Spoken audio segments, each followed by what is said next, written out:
Everybody, thanks for joining us tonight. In today's episode, we're going to talk about how to keep your brain sharp, how to encourage cognitive function and better development, and as well as how to prevent that sort of decay and memory loss that inevitably leads to things like dementia or other mental afflictions. It's not just something for older folks. This is something that we should take seriously right from the ages of development through our working years. There's a lot we can do to keep our brains functioning well and prevent a lot of issues in the future. So we're going to dive into the world of neuroplasticity, big fancy word. As usual, we got tons of videos and imagery to break it all down, and we're going to show you some applications that you can use in your personal life to take full advantage of your brain's fullest potential. So it's going to be an interesting and unique show. Thanks again for joining us all. Thank you, chat room. We love seeing you here. Let's get into it.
Welcome back to Qual Matter Podcast. My name is Louis Borges. Joining me as always, my good friend and co-host, Mr. Marquise Williams.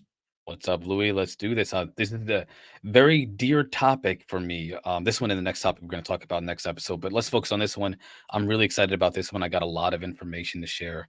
I know you do too. So, yeah, and I actually found that there wasn't a whole lot in the world of good content in terms of videos, podcasts, things like that on this topic. So I thought this is a unique thing. It's something we can all benefit from. I mean, who doesn't want to maintain their mental status and their health and functioning ability? Who doesn't want to increase that? I mean, if you're working in the business world, you'll spend money on advertising and new software and maybe hire new staff, people with new ideas, all this stuff to try to generate more. But what if you could just do that in your own mind? What if you could improve the health of your brain, how it functions, get rid of bad habits, rewire new patterns, do some easy games, puzzles, and tricks and things like that, that in an everyday, lifestyle, it's not hard to incorporate. But what if something very simple as doing a few practices or exercises every day could not only improve your cognitive function, help children develop faster, better, achieve their fullest potential, and also as you age, keep your mind sharp so you don't get sort of rusty, so to speak, and don't wind up with things like early onset dementia and other things, right? I mean, if you don't use it, you lose it. And that has never been more true when it comes to cognitive function. So exciting show. Thank you, everybody who's watching right now on YouTube, Spotify, Apple Podcasts, and the UNX Network. We are very proud to be the only science technology show on the UNX Network. It's predominantly paranormal, but to scratch that itch and get your weekly dose of science, thank you, everybody, for tuning into Quantum Matter Podcast. And we are very proud that we are sponsored by H2 Water Expert. They are the experts in water filtration and hydrogen enrichment. If anybody has heard about this or has questions, or if they're interested, check out h2waterexpert.com or click the link in the description. And our friend Shane is more than happy to answer any questions you have. There's no charge. He's just a great guy and believes in the product. And Marquise, I know you've got yours about a week or so ago. I've had mine for 2 weeks. What do you think? I mean, I've been vocal on these things. I've been all over social like, wow, this is amazing. I mean, it's just water. Yeah. I feel like this is a midlife crisis. I had the cars and the fun when I was younger. Now I'm 40. I don't care about the cars anymore. I'm into hydrogen water machines and air filtration. I mean, I'm old, but a lot of this has come from the show, things we've researched, stats we learned about. You can't just turn a blind eye anymore when you know that, hey, our water's crap and my indoor air is worse than the outside air. Like, we have kids, if you have the means, you're going to do something about that. And I'm curious to know, what are your thoughts on your new machine? How have you been liking it? Oh my gosh. So I can tell. Okay, so here's well. Let's start with this. Okay, when I first started drinking the water, I tried the settings you told me to. I had to learn a lot of that from you. I was like, it's water. It's probably going to be cleaner. It's not really going to make much of a difference in terms of how I feel about myself. But I know I'll be at least drinking clean water instead of the, as you saw the one episode we did with Shane, how high my toxicity levels were. Yeah. And the one thing, the most important thing for me, especially with drinking as much as I have, I drink more water now. I drink a liter in the morning when I first wake up. I drink a liter after my first meal, and then I drink the other 2 liters I try to drink the next 2 liters throughout the day. And I've noticed that I'm first of all I'm able to maintain a wakeful. I don't know, like even though I still have exhaustion, I'm not saying that I'm never going to be tired. I can still have that mindful wakeness, like where I'm not groggy and my mind isn't clear and I can't think or I don't want to do anything. That's gone. Now, at the very end of the day, I still crash, but that's because now I'm more productive throughout the day when it comes to the stuff that I Sure. want to do. And like I said, man, I have a my life is is crazy because not only do I work full time, I have the other things that I do. I have my kids, and at the very end of the day, I actually can do all the things that I want to do, spend the time that I want to with my family, the little bit of time that I do have left at the end of the day, and I'm good. I feel okay. I'm not like so tired I can't do anything. Yeah. And I honestly, the only change that I've made is the water. I Yeah. know it sounds crazy. I don't want to sound, Yeah, um, and what we're talking about are these little machines here. These are referred to as ionizers. There are a lot of companies out there that sell them. Some are good, some are not so good. There's varying reasons why the good ones are good and the bad ones are bad. Most of them just produce hydrogen or alkaline water. The alkaline alone is not really what makes it effective. It's the actual dissolved hydrogen. But this unit both filters. There's got two giant canister filters in it, like this, and 16 stages. So not only is it filtering your tap water, and it's on demand. You don't have to fill a tub. You don't have mhm. to buy Yep. distilled water. It does it on demand for you.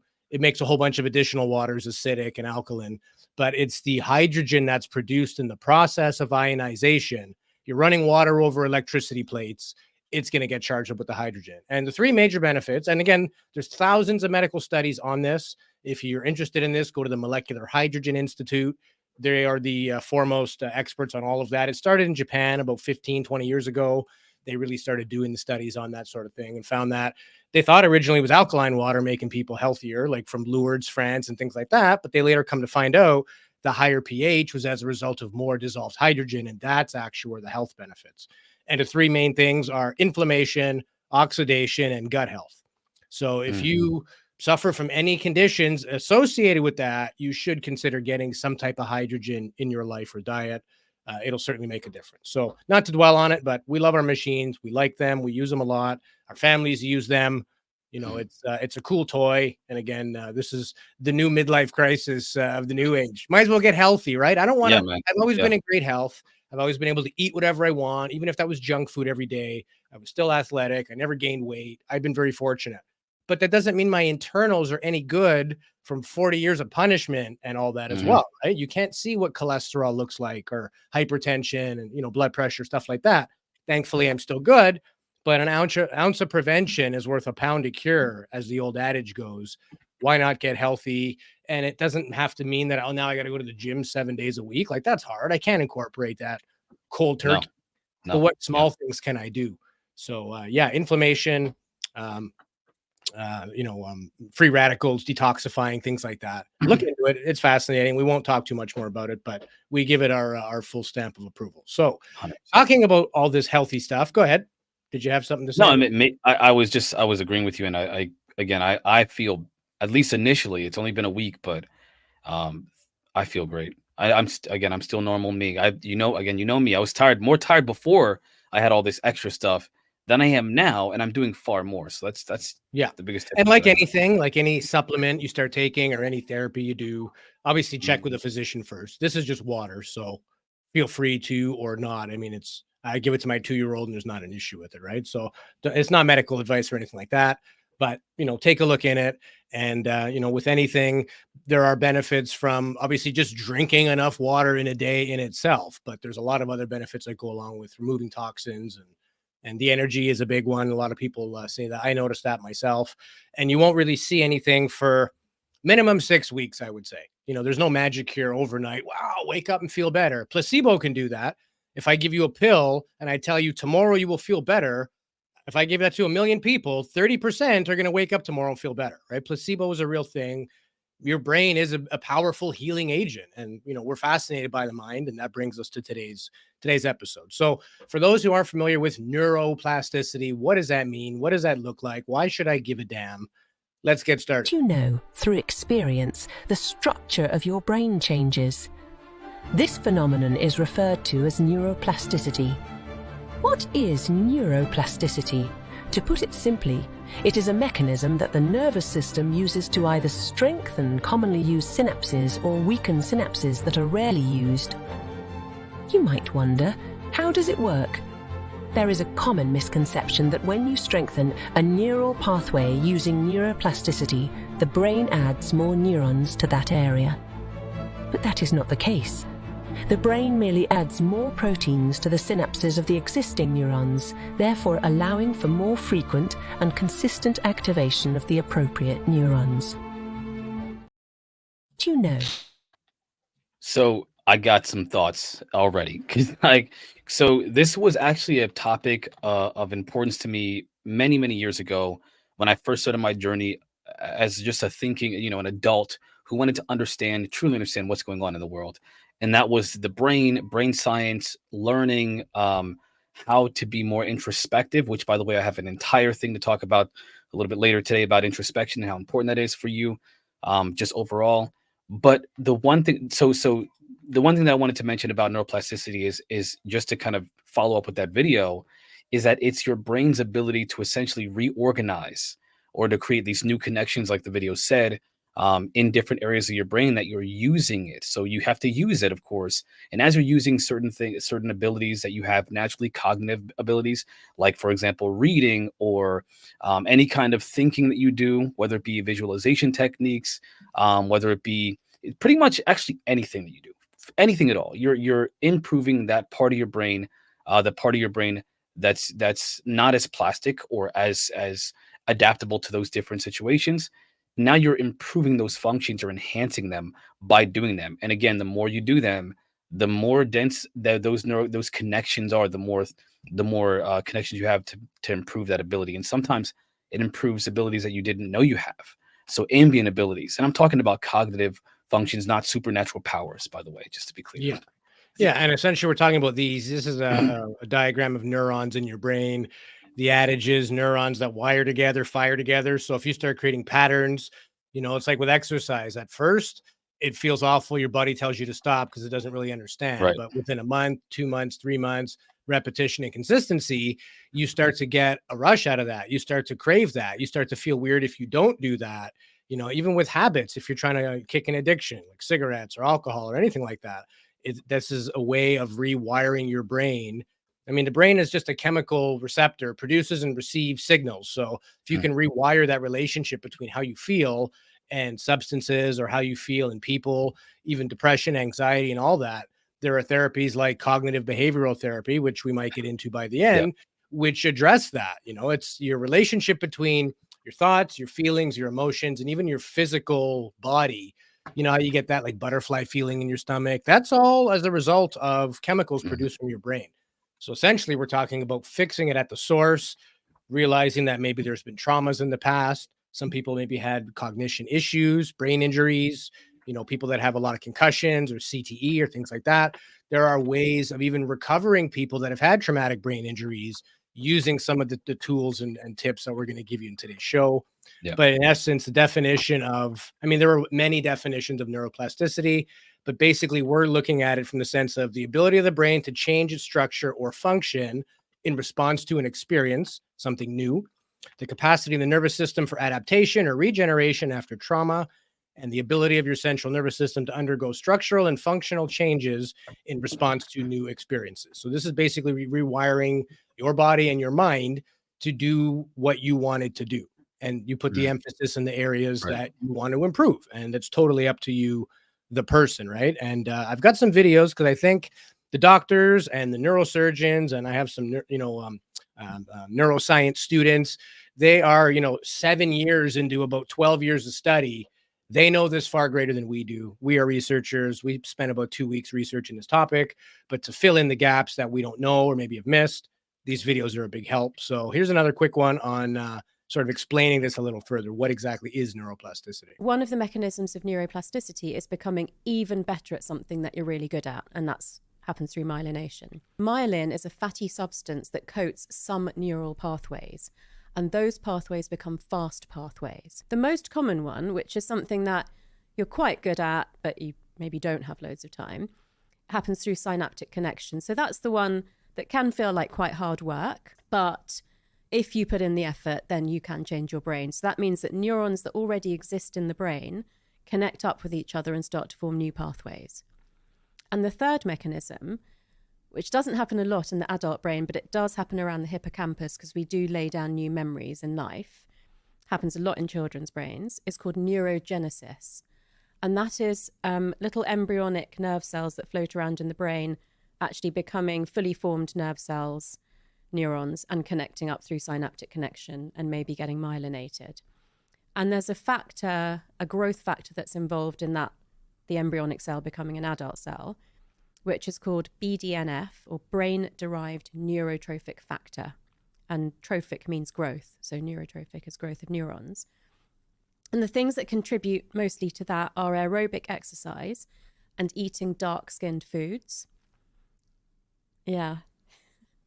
Dark-skinned foods? Yeah. Let me just cover the exercise one first, because this is one of my fun facts, which is that if you are regularly doing aerobic exercise, the turnover of those cells in your brain is about 13-14%. So like the amount and the speed in which they like die off? No, the speed in which they go from embryonic to full-grown cell. Oh, okay. Yeah, because we want neurogenesis to happen. Okay. If you haven't been doing exercise for a while and then you start, the rate of cell turnover is like 30%.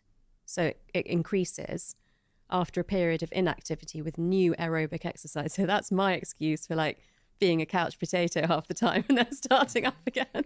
If I'm trying to speak a different language, by doing exercise, that has an impact on... Oh, it'll help you learn and retain memories, yeah.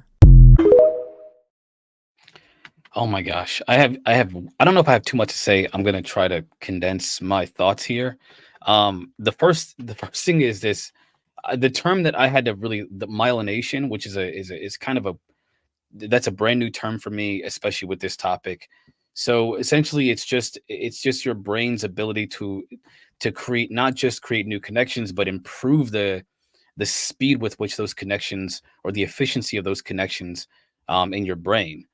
So essentially they make the road smoother so that those neurons that are traveling across or between each other, they're better, they're smoother, the connections are better. Another thing I want to talk about is the idea of threshold, which we're going to talk about, in the next episode. But there's this idea, or not idea, but there's this process in your brain, or reaction, or whatever you want to call it, of a threshold that once you experience something that causes stress, whether it be good stress like exercise, as she mentioned with the cardiovascular exercise, or whether it be stress from life, like stress at work, or stress from family or friends, or whatever it may be, social pressures, your brain has a threshold. There's a threshold with which you can keep or maintain some poise, where you can handle that stress. Your resilience to that stress, which is your ability to kind of bounce back from whatever it may be. If you keep encountering that stress, two things can happen. If it's good stress, your body will naturally reorganize itself, and whether it be muscularly or especially neurologically, to create new stronger, better everything, neural pathways, muscles, all that, right? To make sure that the next time you do it, you have a greater threshold. It's very small, but it's incremental. And over time, which is why you have to keep doing something, whatever it is you want to do. We'll talk about the 10,000 hour rule, but you have by doing these things over and over and over again, repetitively, nonstop, every day, if you will, you'll develop mastery. And that's where the 10,000 hour rule comes into play, which again, we'll talk about later. But if you deal with negative stress that you can experience some kind of a trauma from, then the exact opposite happens. It actually hurts that threshold. It kind of fractures the threshold and makes you feel like you can't get past it. But there are ways to which we'll get to that later. There are ways to help to kind of recover from that and to make your thresholds better. Yeah, and it's odd. Like it's exactly what you were just saying, that the same things that can produce growth in a positive way, if your body interprets it as a negative, it can actually prevent that. And the whole myelin is basically taking a neuron connection. The brain sort of, this is a simplified explanation, Yeah, but the brain basically says, hey, I'm going to use this often. We need this. Let's make this a superhighway because we yep, go there often. yep. So when That's you're doing that with cognition, or with good sleeping patterns and things like that, it helps the brain effectively to do what it wants to do already. Mhm. And we have oxidative stress in our body. Just the mere process of burning calories produces waste, and with that waste you have some free radicals and things like that. And every antioxidant in the world, including like vitamin C and orange juice, or chemical ones, or even things like hydrogen, the whole point is to bond with these neutral particles. They're not negative or positive, so things have a hard time bonding with them, and your body can't get them out. And you have oxidative stress in your brain, and it's ongoing because we're always breathing, we're taking in oxygen, producing CO2, burning calories. There is a waste product. So what she mentioned there with the whole aerobic exercise thing, not only is it good for your heart, your blood vascular system, your muscles, all that stuff, but your brain actually benefits from that as well, with yeah, that spike in those regenerations from baby cell to fully developed right. cell. And we mentioned I do neurons want to say something. before. I This do is real this is what we mean by neurons, like a neural network. And this is what we mean by synapses. Yeah, yeah. Let me get rid of the neural network here. Sorry, I'm all over the place. Synapses. So within these neurons, you have, this is how they communicate. This is Mhm. where chemicals and information are exchanged. So the synapses are like the telephones within this neural highway, full of synapses, full of these guys. Yeah, And this is a better shot of kind of what it looks like. So here's a neural network before training. And we're not talking just physical. These could be mental drills, ways of thinking, patterns, different therapies. 2 weeks after stimulation, look in the middle. You got a lot more connections. You have new dendrins, or those little spider webs that weren't there Mhm. before. And then 2 months after stimulation, look at image 3 compared to the first. It's Mhm. night and day, right? It's like double or triple. So the brain not only needs this, it wants this.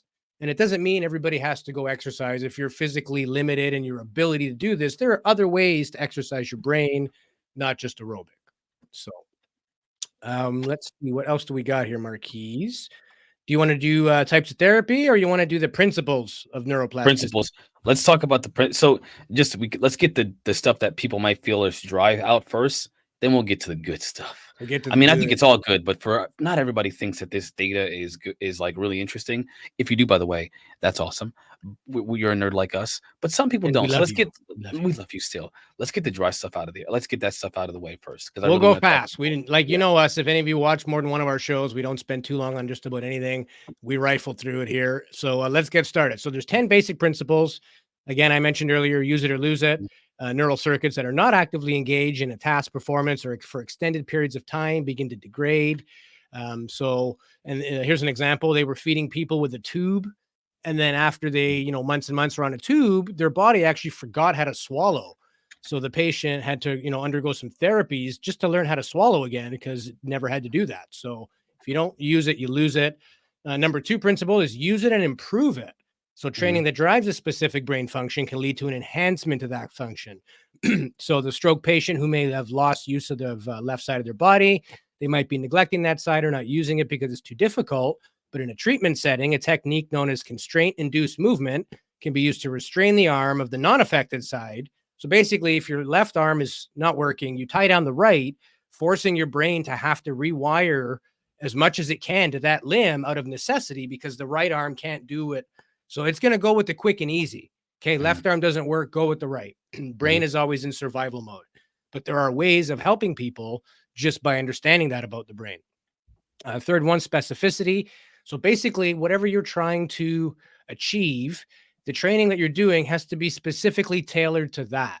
So, like doing bicep curls isn't going to necessarily help a stroke victim because it's not responding to the same area of the brain that's been affected. So, specificity is very important. Repetition matters. Marquise, you Mhm. mentioned at 10,000 hours. You'll get into that in a bit. But we all know this, whether it's getting rid of a habit, creating a new habit, or doing anything that's really going to stick, whether it's weight loss, exercise, improving your brain function, repetition definitely matters. Intensity matters. Same with exercise. You can't just sit there and use a 5-pound dumbbell and expect to develop massive muscles. It's better than nothing. But the intensity, because like you said, your threshold moves. You get really good at doing 10 push-ups after a week. Now you can do like 20 in a day. Then you can do 100 before long. That's just an example, but your threshold will move. So matching the intensity to be just hard enough so that your brain is getting the That effect. threshold. If it's Yeah. too easy, it doesn't work. So that is repetition matters. Intensity matters. We covered. Time matters. So based on the idea that after an injury, the brain wants to recover. So it makes sense the earlier you provide that opportunity, these neuroplastic changes will benefit from that. So early versus late is definitely better. It's better to do this as a preventative thing than when you're starting to develop signs of dementia or forgetfulness. It's really hard. You can't neglect yourself for 70 years and be like, hey, I should pay attention to that neuroplasticity thing, right? Yeah. Like start with your kids, start now. If you're 40, 50, 60, even if you are 80, it's not too late. Salience matters. So the training experience must be sufficiently salient to induce plasticity. So meaning what you take out of it or what your attitude is going into it will affect your recovery. If you think it's BS, none of this is going to work, that actually has an effect, right? If you go into any therapy with a positive outlook, a lot of cancer patients who have looked for alternative therapies, they go at it with a belief that I could be healed from this. They don't go into it with that skepticism because that actually affects the ability for the therapies to work. So salience matters, age matters. So as discussed earlier, younger brains are more plastic and adaptable than older brains. So, keep that in mind if you're Well, expecting overnight results. yeah, just I gotta say because there are a lot of case studies which I have too many. I think I've overloaded myself with the case studies.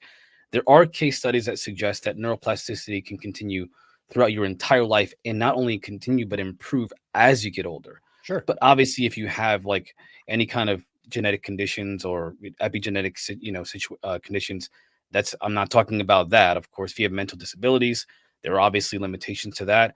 But generally, a healthy brain, a healthy person can, as they get older, improve in their neuroplasticity and not degrade if they're using it. It's all about how soon you use it. That this is the importance of age.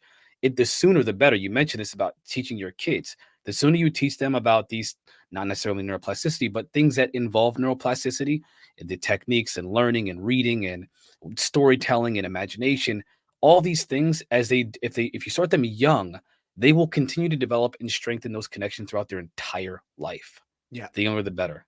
Just to be clear, I don't want. And they'll be searching for that. They'll be searching for that enrichment, even if they're, good in school. They'll always be looking for other stuff. They'll be the type of kid that wants to read science docs, or like they get a rush out of that strain on their mind. They will grow to like learning hard things, doing hard things. Asian cultures are very good at this. Not saying they're the only ones, but you look at Japan, Korea, China, even they're very strict, but these kids speak multiple languages. They can play the piano at a very early age. They go to school, they have tutor, then they do math. Like maybe it's a bit too much, and maybe too much for our Western way of living and thinking, but they're extremely overachieving. You go to most medical schools, it's full of Asian students, right? So either their parents whipped them into shape and made them do it and just brainwashed them, or they gave them tools knowingly or not knowingly that just made them studious kids, that maybe they were studious. Maybe they come from a whole line of doctors and the kid just knows by seeing, right? Like that's what we are in this family. Either way, there is something good to be said for, making your mind do more than it wants to do, for staying busy. And like, we'll get into some of these activities, but some of them are, using multiple parts of your brain and senses at the same time. Some of them involve patterns, some of them involve balance. So we'll explain it all. But the final most important thing is interference. So plasticity in response to one training experience can impede the acquisition of similar behaviors. So when patients are actually able to come in for neurological treatment and that treatment is delayed, they often come in with compensatory behaviors for skill deficits. So if the help that you need is not given when you need it, your brain will make modified shortcuts to do the same thing, but that is not necessarily doing it correctly. So instead of building a strong neural network, it's building a rickety wood bridge over the creek, not an 8-lane highway, and you're not going to get the same result. That will then require sort of that detraining or unlearning the bad habit and training the new habit. And I know that specifically. I've worked in sales for over 20 years.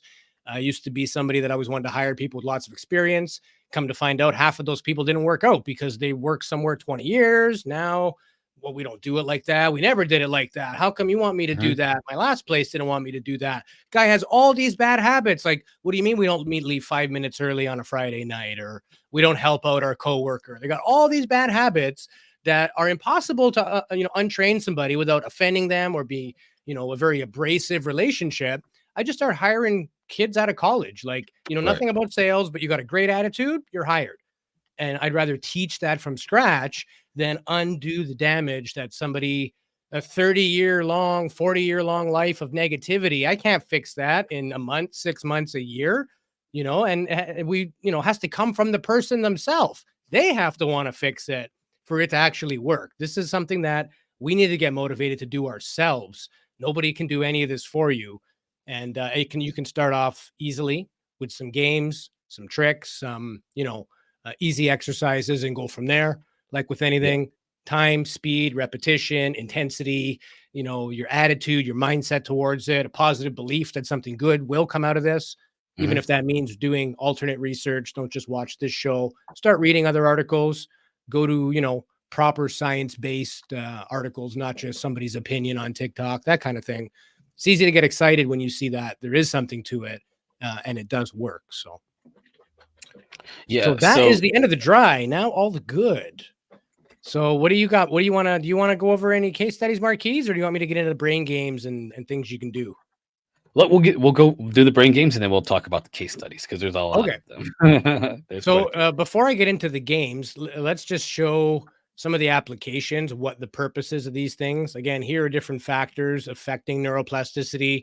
So your social context and environment, meaning your engagement, your education, continued learning, prior knowledge and beliefs, stress, well-being, your exercise and physical activity, your dietary patterns, your sleep patterns, that neurogenesis that the lady described, the growing of new brain cells from, sort of embryonic cells to fully developed cells, structural adaptation, the functional adaptation, and that neural network connectivity. And the whole idea here is to decelerate cognitive decline, slow that down, and help with cognitive and brain reserves, compensation, and scaffolding. So that's the whole point. So you want to create a brain function. That's one area. So meaning you do this with young kids, or if you're learning a new language or learning to play the piano, you're trying to create a new function. Another use is restoring brain function. So people that have had brain injuries or a stroke, hypoxia, drowning victims, people with too many concussions, athletes, that's another option. Improving the brain function, which is where most of us would lie. We are normal, normal function, and we just want to be a little bit better. We want a sharper memory. We don't want to have that brain fog. Even if you've had COVID and you experience symptoms of long COVID, brain fog is a big part of that. And for age concerned people or elderly people, maintaining that brain function is something that you should look into it. There's many ways to do it. Everything from psychology to physio, audiology, sleep training, laser therapies, vision, yoga, facial stretches, having proper eyesight. Your optometry can actually affect how you feel. If you have blurry glasses, you can actually develop migraines just because your eyes aren't getting what they need, right? So or fatigue. Yeah. So here's a couple games you can do. So we mentioned getting enough sleep, getting your cardio, eat better, reduce your stress, learn a new task, and play some brain games. Here's a couple examples. So card games, this is card sorting. So you take a 50-card deck and you find the H-free suit, shuffle all the cards, and then choose an order from left to right. So for example, hearts, clubs, diamond, spade, and then memorize that order. And then you take the deck, draw one card at a time, and then sort it face down to where you think the matching suit is. So it's kind of like memory repetition games. There are some easier ones like Boggle. Make as many patterns as words as you can. In this little matrix, it's a time game. So adding that time definitely adds that level of stress, even though it's a game. When the sand counters go in the hourglass, it's like, hurry up, 5 seconds, 4 seconds. Yeah. That sort of created stress actually does something positive. There's bad stress and good stress, but in the context of a game, having Oh my time, gosh. it's a challenge, right? This is I'm another anxious. game here. It's called Set. I'll be honest, I have no idea how it works. I even tried to find a little more info to present on the show. No idea. It's a game called Set. Apparently, it works great for your neural cognition. That's all I got on that one Yeah. there. Tangrams, we've seen this before. There's even some like puzzles with by hand, kind of like a Rubik's cube is going sort of on this thing. It's giving you that's a very good one actually. Play with the Rubik's cube, um, logic puzzles, crosswords, Sudoku, word stories. Having cards with different symbols and then flipped over and trying to memorize the order that they were in. Things like Scrabble or bananagrams. They're all good ways. Basically, the brain games. We know what they are. We see them in the store. They're not the Monopoly is a good one too. Monopoly is fairly easy, but causing Yeah. your brain to find extra words in a scrabbled mess of letters is difficult, right? And my opinion is, Scrabble and card-based games for that type of thing are probably the best that you can do just as somebody who wants to start with this type of therapy. Did you find anything similar to this, Marquise? Games and things Oh like that my people God. play? Okay. Let me begin. So let's first talk about so people think, for example, when you hear us talk about, oh, you can play games to improve your cognition or your neuroplasticity. By the way, they're not necessarily different. I think that they're symbiotic. Your cognition and neuroplasticity go hand in hand. When you talk about doing games, or gamification, if you will, to try to improve these brain functions, you have to there's a couple things you have to really think about that are really important. One of them is attention and intention. So what I mean is, if you think that you can play a game passively, where you're not necessarily attentive to the task that you're doing, you will kind of push that task to a part of the brain that's not interested in developing those pathways that improve the function that you're actually involved in. You'll just waste that energy and that attention. You're wasting time, essentially. So if you're playing solitaire, that's great. But if you're passively playing solitaire, that's not great. You need to be attentive, and you have to have the intention of actually doing what you're doing, which otherwise you're just wasting time. So here's a game that I like to play with the kids. We do this a couple times a week, where they'll close their eyes, or they'll look at an object. And this is a really good technique, by the way. They'll look at an object and they'll study it. I give them 30 seconds to a minute. They'll look every little detail that they possibly can. Then they'll close their eyes and try to see the after image of that object, and then describe it verbally to actually vocalize that description. When you do this, you're developing essentially these pathways, this ability to conjure images and visualize information that you experience in your real life, and memorize it, and then vocalize that. You're drawing the connection between your visual memory and memory, not just what you see, but what you can remember that you see, and the auditory portion of your brain, which is a very small part of what your real intelligence is. You're drawing a very powerful connection, increasing your intelligence, increasing your cognitive functions, especially when it comes to memory. And of course, you're developing an ability that you may not have had before. It's fantastic. The kids love it. It makes them feel like they're accomplishing something. Plus, it's a fun game to play because they think they're developing superpowers. But as you get older, you lose that kind of sense of excitement that, oh, I'll be able to do something that's really cool, and it's an ability, and I'll have superpowers. Intelligence is a superpower, and so are these techniques. Kind of give you that superpower, if you will, which is just increased cognitive functions, memory, and things like that. So that's one game. There's another game that we play where I'll ask a question, and it's kind of ambiguous, and they'll try to come up with answers for that question. There is no answer to the question. It's all about getting your brain to think of things that creatively and out of the thin air. Essentially, you're becoming more creative. You're becoming more thoughtful. You're becoming more introspective, which I'll save that for a little bit later, about introspection and the importance of that. And you're developing an ability that you didn't previously see, or you might not have previously had. So these techniques, these are just two of I have so many techniques that we kind of play and practice with improving cognitive functions. Yeah, anytime you can include two different things at the same time, it gives that distraction factor that puts the strain on the brain. So like this one here, this lady's listening to an audiobook or music, She's also doing a visual maze, and Right. then she's trying to do something with her eyes closed. So she's trying to play taboo or a visual puzzle. It's kind of like Where's Waldo, while listening to music, while speaking Spanish for the first time. You know, like the more things you can do, you know, here's one, somebody's doing a puzzle or a crossword while maintaining balance. So they're standing on one of these hemispheric balls, or they're standing there and they're trying to like balance something else, or they're trying to like write. Like you want to try to engage as many different parts of your brain at the same Right. time that you can. And it, you know, like it's difficult if we're watching TV or we're reading and music's playing. What's the first reaction? Hey, could you turn that off? I'm trying to read. Because your Right. brain's trying to Right. say, hey, like one thing at a time. No, no, here's 5 things at a time. We're going to figure it out.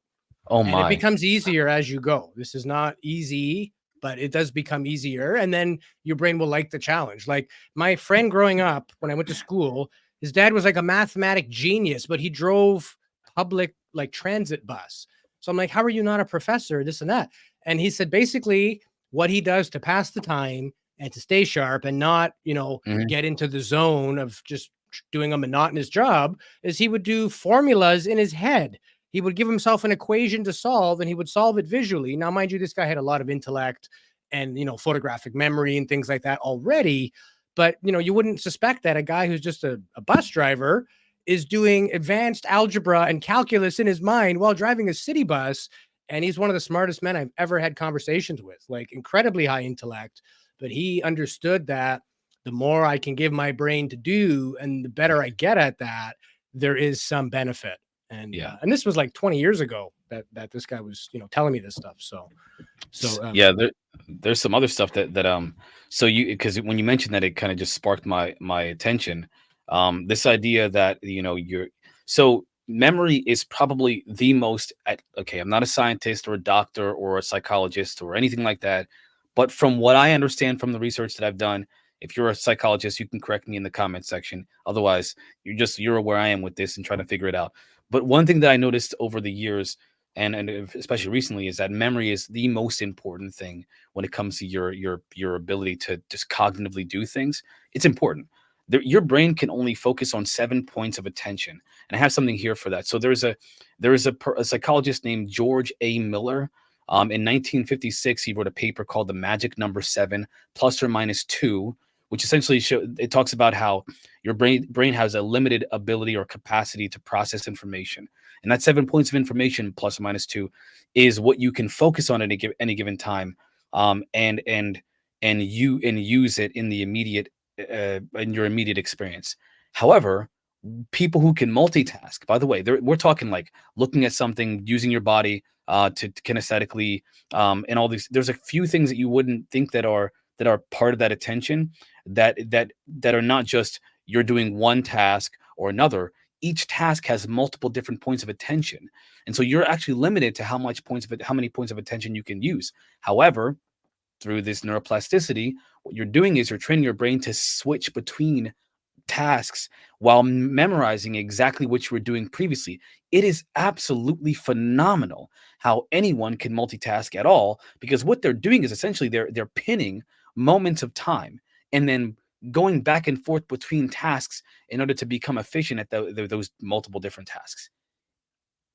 If you understood, at least from what I understand, it's phenomenal. It's honestly crazy and weird how we do this. I don't know how we're even able to do multitasking at all. But some people are really good at it, especially It'd be women. like running on a treadmill while doing a crossword, while singing the words to And a very juggling complicated song all at the and same juggling. time. That's only 3. Yeah. Your brain still has to focus on your balance, where you're running. There's a whole bunch of extra things that your brain has to pay attention to already, but you're getting it in the zone of, hey, we can do more. We can do more. And like you said with the pin, it's like, okay, I'm running on the treadmill.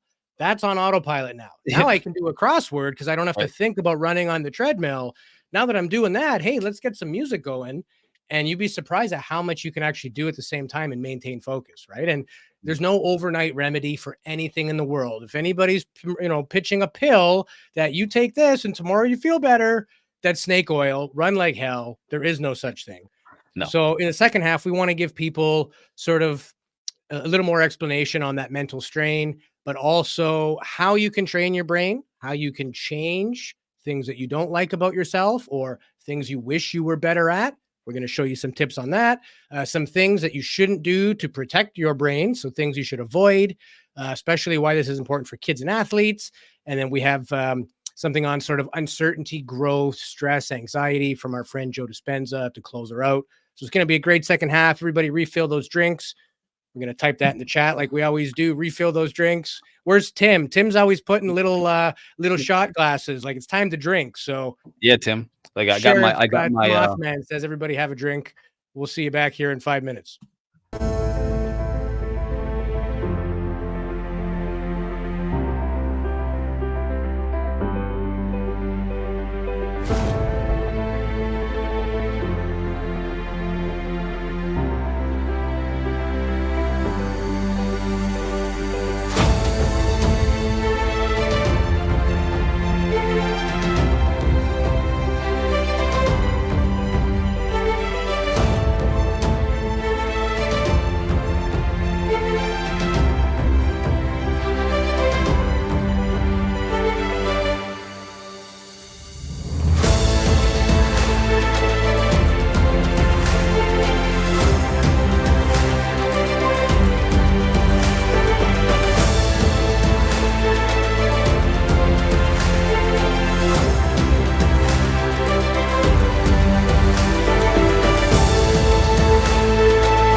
And we are back with the second half of Quantum Ladder Podcast. Hope everybody's enjoying our show so far. If you do like our show, please consider subscribing to our channel. We do appreciate that. Leave us your comments. If you're a trained expert in this field, we'd love to hear your feedback or anything you can add to these things.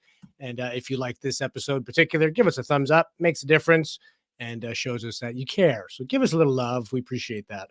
And before the break, we were talking about basically what is neuroplasticity, sort of what are the major things that you can do, or some small tips and tricks. But let's get a little deeper into the idea that strain is necessary and how that works. I have some experts here that can provide some feedback on that. So let's play the clip, and then we'll get some of your opinions on this too, Marquise.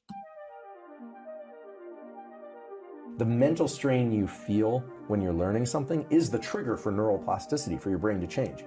Say that again. The mental strain you feel while doing something is the what? Is the trigger for neuroplasticity. Which neuroplasticity allows you to expand your mind to do more things. That's right. So neuroplasticity is a process of taking something where there's duration, path, and outcome, where I'm working hard, I'm thinking hard, maybe it's a hard conversation, maybe it's a business plan, maybe it's a scientific career. And the goal of neuroplasticity is to make things reflexive so you don't have to think about them. Neuroplasticity involves. That was sorry, great. And then here's him elaborating on the neuroplasticity, the sort of trigger. It's actually a trigger and a relaxation that's essential for that to actually work. So you kind of alluded to that earlier, but that same gentleman, this is him elaborating on that. Neuroplasticity involves a very strong trigger, and then deep relaxation is when the actual rewiring occurs. And there are exceptions to this, but I should just mention, because it brings us back to an earlier point, that when you think about the tools that people use to enhance focus, Ritalin, Adderall, L-tyrosine, excessive amounts of caffeine, nicotine, those all help with the trigger part, but they don't help with the relaxation part. And so a lot of people don't learn, they just get really good at doing, but they don't actually learn. Oh my, this is so good. This is a great topic. Well, we're usually talking about tech, cool inventions, or new stuff like AI and robotics is going to change the world. Well, what if we could let's look at ourselves a little bit first. Like, we're a machine, we're a very complicated chemical factory. What can we do? None of that matters, right? You can make the best technology and all that, but if you're fuzzy minded and can't focus for long periods of time, you're not really enjoying life, right? Like, you're just kind of doing, it's like sitting on the couch and watching TV. That's not good, because you're allowing your brain to just go on autopilot. Yeah, there is some, visual and auditory, but it's like you said, you're assigning that to that sort of autopilot part of your brain. Now, if you're listening to an audiobook with something visual on the TV, maybe they're doing a craft, and you're doing a craft, and you're pedaling one of those little cycle things while you're sitting on the couch, now you're engaging so many different areas of your brain that is providing a therapeutic benefit rather than just sitting on the couch watching TV. So it's all the stuff nobody wants to do. That's what sucks about any of this. Exercise, brain puzzles. It's stuff that you go, I can't be bothered doing that. Like, there's easy things like junk food and TV and social media. You get into that doom scroll where you're just like, next thing you know, it's 2 a.m. and you've not done anything, and you've been, hyper stimulated from staring at your screen for too long. Now you can't sleep. Like he said, we're very good at doing, but we don't learn because we don't do the trigger and the relaxation. And that's a big part of it from the research I've done anyways.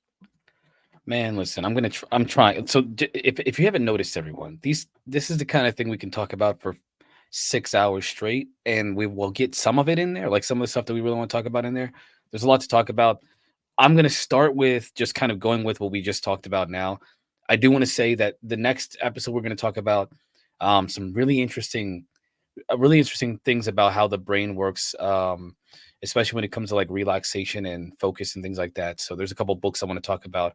But now let's talk about what he mentioned in terms of how important relaxation is. So I know that people have heard of the thing where, if you fall asleep listening to like a language, your brain will eventually, like subconsciously, you'll learn that language. This is true. Remember earlier I did say this is kind of a contradiction to what I said earlier about attention, the importance of attention, but you can't do that for kinesthetic activities, not necessarily. Unless you're dreaming about it or you're lucid dreaming, you're trying to practice these lucid dreaming techniques to try to train your body to at least imagine the kinesthetic feeling of doing something like running. Runners actually do meditative practices where they visualize themselves running first, and then they go on a run. There's a lot of importance when it comes to this idea of relaxation and especially sleep, because your brain will actually learn more from sleeping if you're working really hard with attention and focus at the thing you're trying to learn. Your brain will learn more from sleeping than it will from actually doing the thing, but it can't do it with like separate from each other. You can't do that separate from each other. So I hope that doesn't sound contradictory, and I don't know exactly the science behind that specifically, but the psychology is there. Look, Google it if you will, or look at psychology today. It's there. Your brain actually learns a lot more, reorganizes, develops those pathways while you sleep from that intense activity, that intense focused activity from when you're awake. It's really important to do those things in conjunction. Yeah, absolutely. And I've got some stuff here on avoid these things to protect your brain. One of them is sleep, but I've got a couple quick slides before we do that. Just some basic ways to promote. So learn a language, expand vocabulary, use your non-dominant hand, right lefty if you're not a lefty. Obviously, artwork, anything creative, reading, any new skills, puzzles, mindfulness, meditation. Learn more, stress less, eat well. It's all the stuff we know, but it actually makes a difference in our brains, not just our physical. So yes, you might make it to 80 without having a heart attack or stroke, but what condition is your brain in? Even if you walk every day and do exercise, you need to stimulate your mind. I mean, if you look at things like dementia, essentially it's loss of memory. You get so bad that you don't recognize your kids and your wife and your family. It's essentially your memory. It doesn't remember where you are, why you're here, what it's doing. I mean, it's sad. They call it the long goodbye because it's not a physical thing. It's not like cancer where it's growing. It's just a slow and steady decline of the mind. And I knew a gentleman, he was quite elderly and his wife had it very bad. And he went out for a social function one evening. And when he came home, the door was locked with they had a key, but there was an additional lock with no key. And he was knocking on the door and she called the police saying somebody was breaking into the house and she was looking out the window at him. She didn't recognize him after 40 years of marriage and called the cops. Thought he was breaking in. Like, it's really very sad. And it's something we hope we never have to deal with. So why not do something, give yourself the best possible chance. We only got one body, one brain, and one kick at the can, right? Maybe there's other lives, past lives, future lives, but it won't be this life. It won't be this family, these people, these memories, these experiences. So why not do what you can to prolong it? Doesn't mean you have to give up everything you like and completely become a whole new person. But if you use it, you lose it. Neurons that grow together, fire together, right? They wire together, they fire together. Right. And I have a video clip of what that actually looks like. So let's fire that. This is what it looks like when your brain is learning something new. The whole purpose of this episode is to encourage exactly this type of cell development.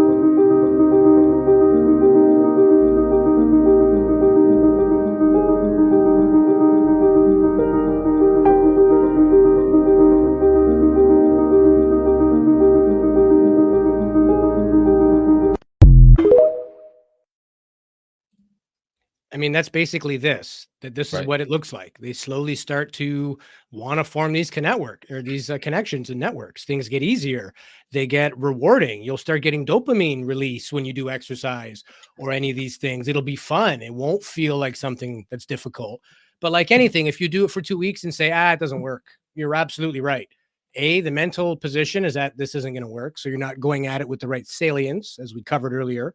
You got to be in the right state of mind, the right attitude, the right outlook. Your mind is the greatest healer you have, but it all comes from a position of encouragement and belief and positivity. The universe and law of attraction will give you what you're looking for. So if you see the universe as negative and I'll never, get healthy, I'll never get in shape, I'll never lose weight, you're absolutely right. You will not, because you've taken that position. You've assigned that value, and now it's one of your core beliefs. It takes a bit of unwiring and different thinking to get out of that. And it will take some undoing before any real work will start, especially if you've been that way for years. Like, if you've been negative for 60 years, don't think doing crosswords is going to fix you overnight. It's understanding fundamentally that the way I think and feel about things is a choice. Doesn't make the world a negative place. It's just you believe it's a negative place. It's your opinion. Maybe bad things have happened to cause that opinion. Maybe it's rightfully warranted, but you will suffer as long as you believe that that's what you deserve. Until you start telling yourself that I don't want to feel this way, I don't need to feel this way, and you start seeking ways to avoid that, nothing will ever change. So initially, this has to come from that spark. Maybe somebody watching this show goes, yeah, you're right. I've been wanting to do stuff like that, been wanting to take care of my mental health. I'm going to get started. So if we can spark even one person to take this a little more seriously, if we can prevent one person from getting early onset dementia, we did our job. So I'm happy as far as that goes. I've got some thoughts, my friend. So let's hear him, bro. Yeah, there's a couple of things that I want to talk about. There's a book. I have this book. I've read this book over and over again. I used to fall asleep to this book. Judge me. It's called Atomic Habits by James Clear. And it's essentially, and I'm going to just kind of condense what I understand about this. There's a lot to that book. It's a really good book. If you haven't read it, please read that book. It's essentially about how small habits. I think it takes like 2 to 3 months for these little habits that you do to change your entire behavior. All of it, like whatever it is that you're doing that's a bad habit, for example. It takes about 90 days or so to change that to create a new habit. But you have to do it, of course, consistently and with attention. I think I'm gonna I'm probably gonna like use that a little too much today, but it's important to understand that anything that you do with all of these things we're talking about today to improve neuroplasticity, to improve your memory, to improve how you think and see the world, you need to be repetitive. You need to be focused. You need to do it with intention and attention, meaning if you don't have a vision of the thing that you want, whatever it may be, the way that you want to feel, the way that you want to think, how you want to be in terms of your cognitive functions, if you don't have a vision of that, then you won't get there, or you'll end up somewhere that you didn't expect because you didn't prepare, you didn't have the attention or the vision to see that. There's a technique that I learned a long time ago where it's called a Advanced Civilization Tool Builder. And another one, oh my gosh, I can't remember the name of it. Talking like Sim City here, building civilization. No, these are visualization techniques to help you to have a vision of what it is you want to see. One of them, the one that I can't remember the name of, maybe I'll think of it eventually, but you try to visualize yourself embodying a person that you see that has the expertise or thinking or behavior or intelligence or skill that you want. And then you put yourself literally physically in the position of that person. You see them, you visualize them in a field. You walk over to them and you embody that person. You walk into the body of that person, and you have to imagine that you are becoming that person, that you are them now. You've essentially merged consciousnesses, and you can adopt the behaviors and essentially the abilities of that person that you want, the skills of the person you want. You do this over time. And eventually, whatever your mind, your brain, whether you read about that person, you watch videos about that person, whatever your mind has collected, the information they've collected, collected about that person, you will ultimately embody those behaviors over time. And then the other one is the Advanced Civilization Tool Builder. This is a little bit more creative. It gives your brain the ability to imagine, without you taking part in it, a civilization that teaches you how you want to be. And this is the part about introspection that I think is important. I don't know if we're ready for that now. If you have something else you wanted to go over first, but the Advanced Civilization Tool Builder, you will imagine yourself being greeted by an alien, if you will, a part of a civilization of people that has exactly the kind of life, behaviors, and everything that you want. But you don't control that visualization. You have to let your mind imagine what that might be like. This alien race, they walk you through their life. They take you into a day of it. They walk you into their home and see their family, their culture, their society. And that right there gives you a vision of how you see the world the way you want it to be, the way that you imagine it yourself. Be the change you want to see, so to speak. It helps you to achieve that. And these are really cool techniques that I used to do all the time. And I don't do them as much anymore, of course. It's been a long time actually since I've done any of them, at least these two techniques specifically. But they work. They absolutely work. You have to definitely do them. I've heard that Tiger Woods used to do the same thing. He would envision the 40-foot putt before striking the ball. He'd see the angle, the run, the slope of the green. Visually, he would make it so that he's watching himself make that putt. And I've Right. actually done this myself. I like to golf. I remember maybe 10 years ago, I was playing with a couple of buddies. I had a ridiculously long putt that I would never make. And I was just jokingly saying, it's going in. Watch this, boys. It's going in. And I must have said it's going in about 30 times. You know, as I'm lining up, hey, it's going in. It's going in. You guys are going to laugh, but it's going in. And I landed, I sunk the putt. And I've never landed, I think it was like 40 to 50 feet. I didn't measure.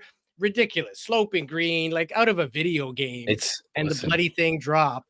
I've never done it before. I've never done it since. So I either got lucky or my conscious mind of believing I could do it and envisioning what it would look like. Maybe that helped. I don't know. Even on a silly game level, we can start to get good at these things, right? And professional athletes always looking for that. Not even that 1% advantage. If I can get a 0.5%, that still means the difference between coming first and second. Yep. How do I find that? And this is very important in terms of training your brain and also the mindset. Picture an Olympian.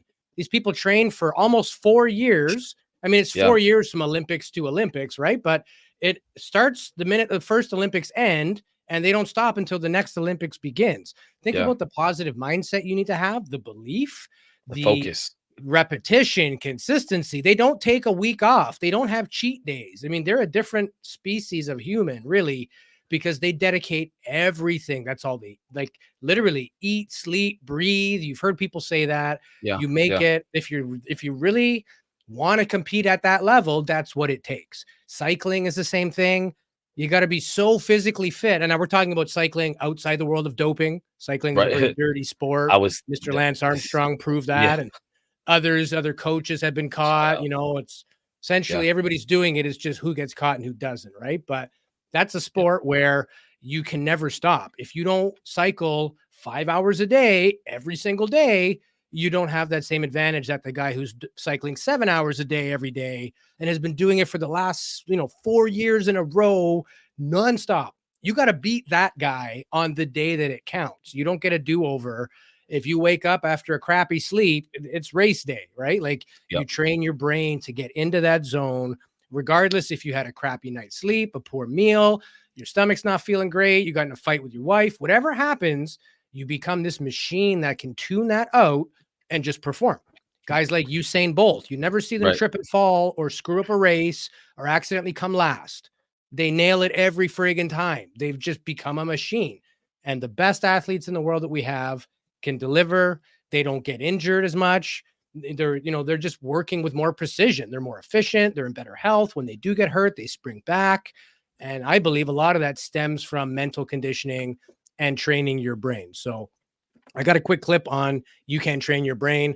A lot of this has also to do with attitude, not just getting better at a task or a skill or, an art or something you're trying to improve, but just happier life in general, your outlook, your overall opinion of how I feel.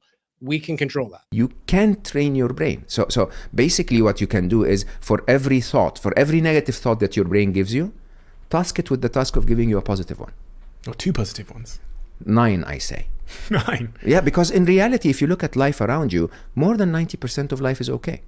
For your brain to contribute more than that as negative is not fair, right? So if your brain says, hey, by the way, this studio is a little warm, what else is about this studio? My friend Steve is there. The lighting is perfect. The crew is amazing. The coffee is not that bad. You guys got me honey. I can go on for hours, right? And the idea is by training your brain to look for that, what are you actually doing? You're firing the neurons together. Gratitude. And exactly, your book basically says it is the answer. Huh? The answer is when you find gratitude, that gratitude journal that you kept for years every day, what was it telling you? It was training your brain to look for what's right. Your brain, every night that you did it, was like, okay, it seems he's going to be asking to call his mom a lot more often. It seems he's going to be asking for good things a lot more often. I might as well observe them. I might as well find them. And so, yes, you said some people are impossible to rewire. They're impossible to rewire if they've been practicing a certain wiring for 21 years. It's not going to take 21 seconds to rewire anyone, including me and you. It will take 21 days, let's say, for your brain to recognize I need different wiring. And it will take maybe 21 months for your brain to say, and I don't need the old wiring anymore. And the game here is, can you actually keep doing that? Can you keep tapping your finger in a way that trains your brain that this is the wiring that you need? I love that. Find 9 good things for every 1 crappy thought you have. So if I'm feeling negative today, hey, I didn't get hit by a bus today. I wasn't diagnosed with cancer. My family didn't get sick. All my loved ones are around me. I have a beautiful house and home and food and clean water now that we got some cool water machines, like life is good. Why not? Like he said, 90% of life, in his opinion, is good. So I'm not going to let my brain assign more than 10% negativity, because my core belief is that 90% is good. So if I have a negative thought, that's the 10%. Now I got to come up with the 90. So don't let your brain get in the habit of just focusing on the 10. Task it with giving you 9 other things you feel good about, right? It's a subtle brainwashing.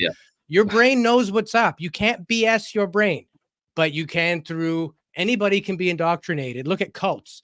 You can take brilliant people and, malnourish them, sleep deprive them. You can use external circumstances to brainwash people. But essentially, we have all brainwashed ourselves into the opinions, biases, and beliefs that we have.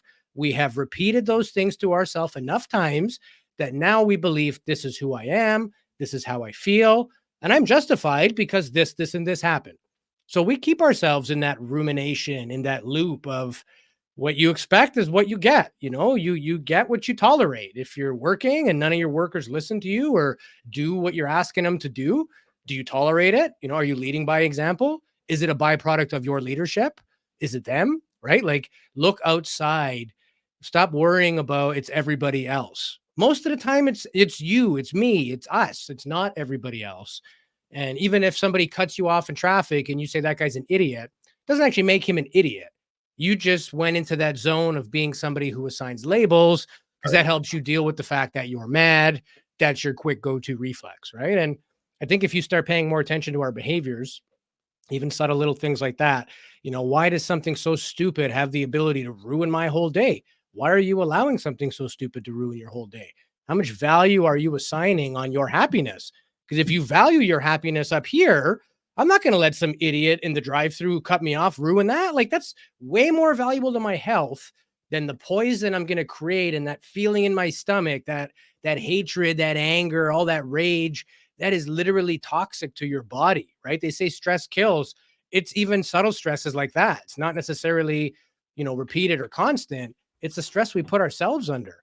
If you let everything bother you throughout the day, when you come home, your nerves are shot. You don't eat right. You don't sleep right. Your bathroom patterns get all thrown out. Like, it's easy to fall into addictive personalities to sort of soothe the mind and soothe the body and how it feels.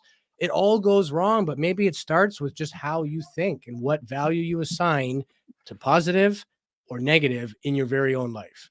And that's the whole purpose of meditation too, is to give yourself those other options, to turn down the noise. We all have Beethoven playing, but we got Metallica on full blast. You can't hear the Beethoven.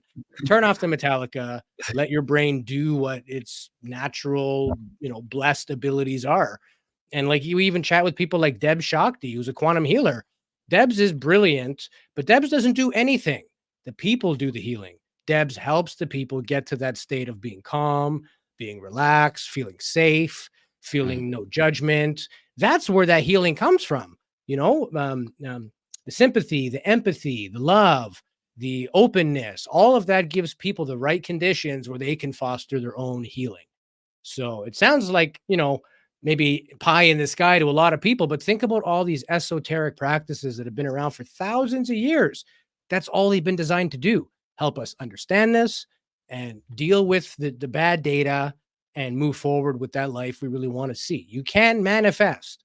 It's just a matter of believing you can first, and then getting out of the bad habits, and then forming new habits, all of which take time in their own phase. Again, you've been doing bad habits for 20 years, thinking a certain way. It's going to take a while to get out of that.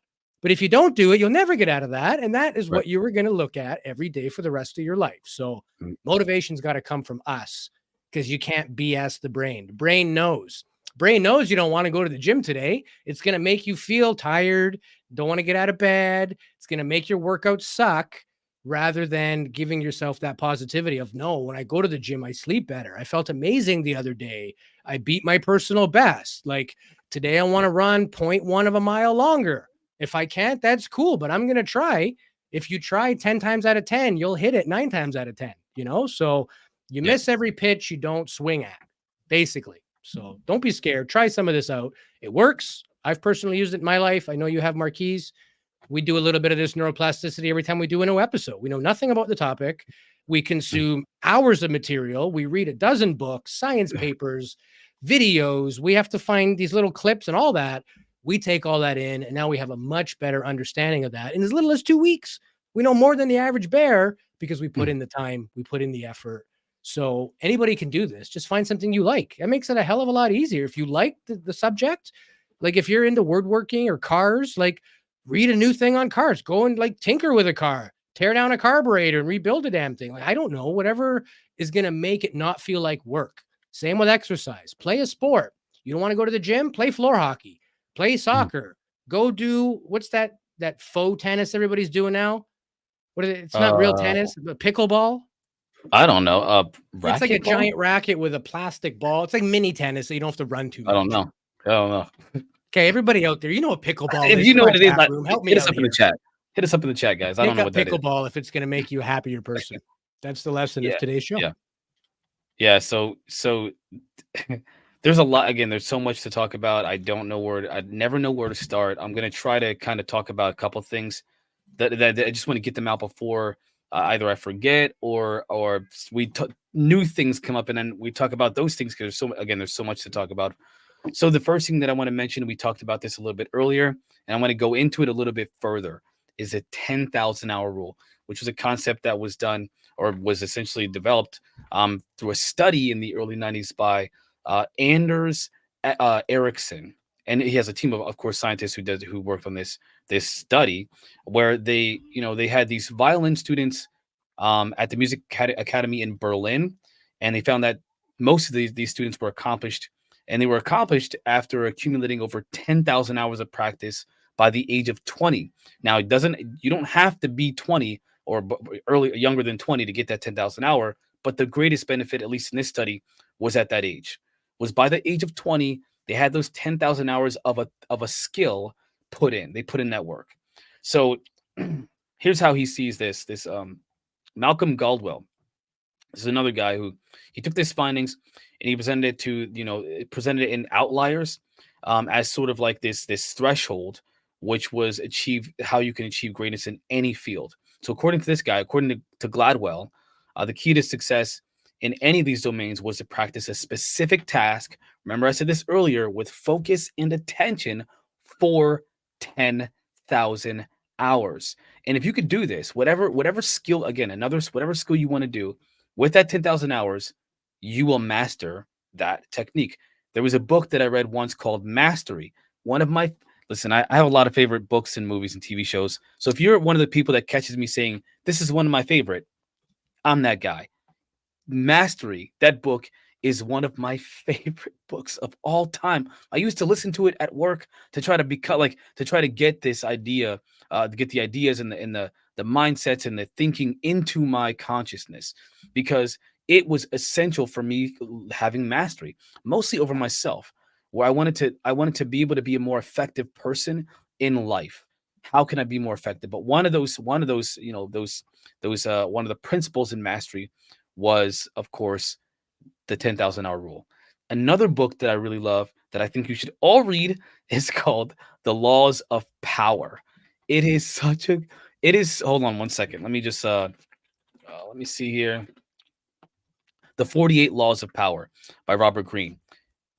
Freaking fantastic book. I should put these books, now that I'm mentioning them, I should put them in, send them to you so you can kind of give people like a resource for them or something like that. Because I'm just doing the math on this. How many hours did you say it was? 20,000 hours? 10,000 hours. 10,000 hours. Yeah, okay. Yeah. So I plugged it in wrong here, but if let's at 20,000 hours, That equates to 833 days, which would be 2.2 years. So cut that in half because my math is wrong. So basically 1.1 years, you're basically 12 to 13 months is the equivalent of 10,000 hours. So not as long as it sounds, but essentially if you do the same thing over and over, 21 days to break an old pattern, minimum of at least 21 days to begin wiring a new pattern, and then upwards of 10,000 hours to master that craft or whatever, right? Yeah, you mentioned the 21 days. That's for a skill. Just so that we, in case anybody, because I know there are some people that are very analytical, and you guys are very smart people in the chat. 21 days is to learn a new skill. The 60 to 90 days is to break a bad habit. So if you heard me say earlier that there's 60 to 90 days, that's for breaking a bad habit. And like Louis was talking about just now, that 21 days is for learning a new skill. Right. But that's not mastery. Mastery comes from the 10,000 hour rule, or the 10,000 hour. There's a lot of skeptics. Like look at a Japanese samurai sword maker. Yeah, there's guys that can make a sword after a year of, being in a forge class and learning how to make metal. Right. But the guy who literally works the same piece of steel for 3 years has like a personal, intimate relationship with that steel. It's almost like an outer body experience. Him and the steel are one. He looks at it that way. He takes it with that level of serious intent and manifestation, all that. And they make the greatest swords, the purest steel, the sharpest swords. Some of these swords are many thousands of dollars. Japanese masters. There's only a handful of them that are at that highest level. Some of them you can't even find their swords anymore because, they weren't doing it for fame or fortune. Japanese are very good at this whole do it good, not because you should, but it's just that's the only way to do it, right? Yeah. It's the honor. Think about the idea of Zen, right? And I'm not as up. So if there's any meditation masters out there who are like, he's misusing the term Zen. Listen, I read a book about Zen, a couple of books about Zen. Ultimately, what I understand Zen to be is essentially a focus. Whatever your focus is, whatever and focus is a whole nother topic to talk about. But whatever that thing is that puts you in the flow state, which is another topic that we could talk about some other time. There's so many different things. I feel like we have all these different things that we can talk about that are involved in this, and we're sharing them with you. And anybody who feels like we're going at 1,000 miles per hour, it's because there's so much stuff we have to share with you. Sure. But the flow state, the Zen, getting into your Zen or that flow state is super important when you're thinking about this 10,000 hour rule, or the idea of learning a new skill, or the idea of neuroplasticity.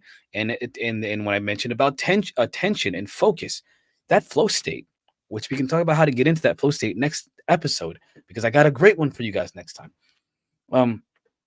That flow state is what's going to help you naturally, kind of just coalesce with the thinking and patterns and the neurological, pathways that are needed to develop the mastery of these skills. You can't just do something passively. I mentioned this earlier, and expect to have mastery over that thing. Sure. You'll be good at it. Maybe you'll be really good at it, better than the average bear, as they say. But you will not develop mastery unless you have that focus, that attention. And even more so is the idea of the flow state. The idea that you can, Diana Pasolka talks about how, which I'm not sure if you guys know who she is, but she's an author and a researcher who studies religion and stuff like that, but she's big in the UFO, UAP, whatever field.